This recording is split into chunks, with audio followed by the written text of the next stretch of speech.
से दबिलपुरा डिवीज़न चांद साहब गली में एक रोड का काम शुरू हुआ है जिसकी लागत 6 लाख रुपए है।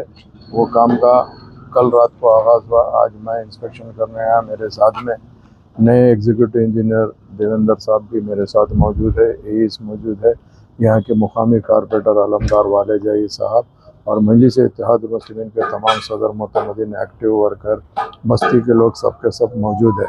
अल्हम्दुलिल्लाह नखीब मिल्लत की सदारत में और हबीब मिल्लत की क़यादत के अंदर याक़ूतपुरा असम्बली कॉन्स्टिट्यूंसी में रोज़ कहीं ना कहीं काम का आगाज़ हो रहा है और काम तेज़ी से जारी है और आवाम की मुश्किल को दूर करने की भरपूर कोशिश की जा रही है।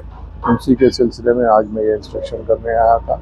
अल्हम्दुलिल्लाह अल्लाह का शुक्र है कि अल्लाह सुब्हानहू व तआला बस्ती के तमाम ज़िम्मेदारों के सपोर्ट से ये काम को हमने तेज़ी से आगे बढ़ा रहे हैं। चूँकि छोटे बाइलेंस गलियां होते हैं, 1-2-4 दिन की तकलीफ़ होती है, मगर आवाम का साथ है जिसके लिए कामों को कराने में सहूलत पैदा हो रही है। मैं तमाम का तहे दिल से शुक्रिया अदा करना चाहता हूं जिन्होंने भी इस काम के अंदर साथ दे रहे हैं, थोड़ी सी तकलीफ़ उठाते हुए। मैं उनका शुक्रिया अदा करते हुए प्रिंट मीडिया, इलेक्ट्रॉनिक मीडिया और आज के प्रोग्राम में जितने भी ज़िम्मेदार मौजूद हैं उनका शुक्रिया अदा करता हूँ।